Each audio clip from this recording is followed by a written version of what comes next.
Okay, eighth graders, I told you guys yesterday that today we're gonna merge the two of inequalities and graphing. So today we are going to graph inequalities, yay!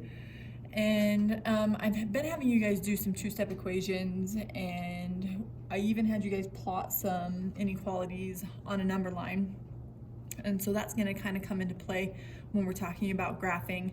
The reason is because if there was an equal to sign at the bottom, so like less than or equal to or greater than or equal to, we used a closed dot on our number line to say that this number is included because it's equal to, right? So then that means if there was like a less than or a greater to sign without an equal to line on the bottom, we used an open circle, and this said it doesn't include this number, but all the other ones, right? Well, that kind of same thing happens when we're using this inequality, but we are graphing the same way. It's still y is equal to mx plus b, except if it is less than or greater than and equal to, if it falls in this category, we use a solid line, whether it's going up or it's going down, like it doesn't matter, it will be solid. If it's y is greater than or less than, it doesn't matter, as long as there is no equal to sign, mx plus b, it is going to be a dotted line. So that one's going to be dotted, and it doesn't matter if it's going up or down, it'll just be dotted. This side is saying, yes, we're including all of these numbers. This side is saying, no, we're not including all of those numbers as part of our solution. So let's do one here. I have y is greater than or equal to 2x. And we want to, if you guys remember, it's y equals mx plus b, so plus 0. And this tells us where we're starting. So if ever you need to plug that in to realize that, oh yeah, we are starting at 0. They didn't give me anything, so I'm gonna put in this plus 0. I'll have this right here, and then I can see that my slope is 2.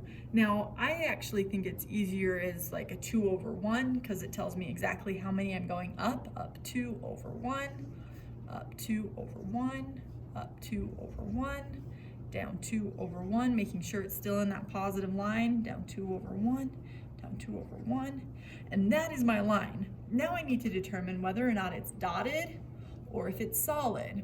Well, because it has this equal to line, we know that it is a solid line. So that right there is that line. Close enough, right? This is the cool part. So on a number line, you had your number, and then you would either shade this way or you would shade that way. Well, this is breaking it up into two different sections. We can either shade up here or we can shade down here. All of these ordered pairs are going to make this true, or all of these ordered pairs are going to make this statement true, and we have to determine which side of that line makes it true. So what I do is I pick a dot on either side of the line. It doesn't matter. I'm gonna pick one down here just because I can. So I can say, okay, x is 1, 2, 3, 4, 5. So let's say x is 5, and y will be negative 1, 2, 3. Do you see that? So because that's my x and that's my y, I plug them into here, okay? So I would say negative 3, because that's my y number, is greater than or equal to 2 times 5. I got all of that from this dot right here. I'm seeing if this side works. If this side works, I shade this side. If this side doesn't work, I shade this side. I'm just doing that check. So negative 3 is greater than 2 times 5. Negative 3 is greater than or equal to 10. That is not true. This is not true. Anything on this side of that line won't work.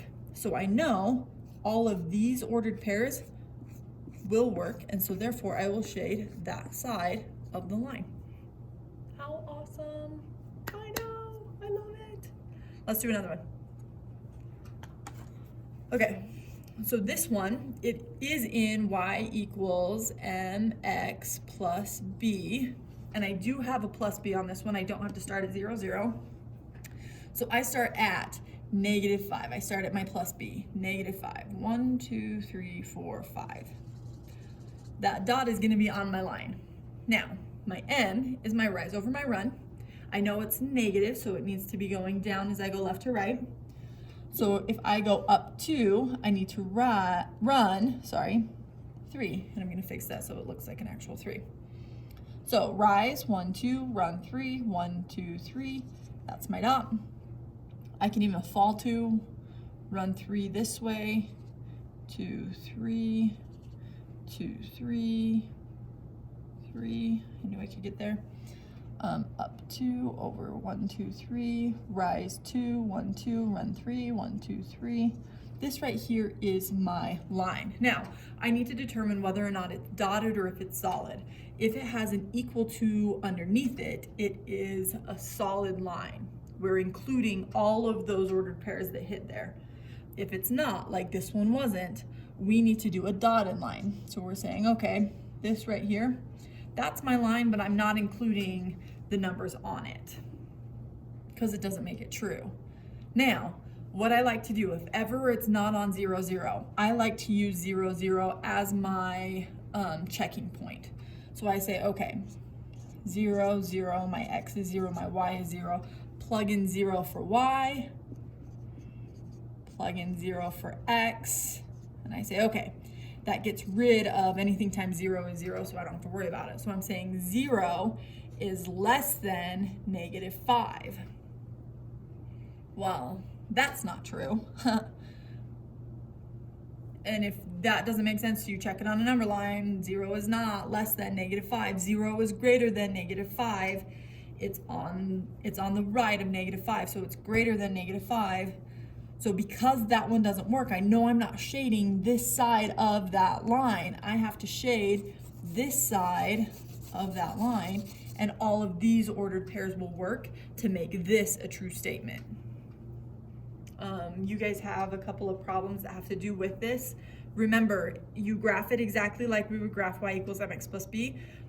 The trick is, remember, it's a solid line if it has an equal to with it. If it doesn't have an equal to with it, it needs to be that dotted line. And then pick a point and check it, and then that will determine whether or not you are shading that that side of the line. But I think you guys will do well. It's a lot of fun. Let me know what you think.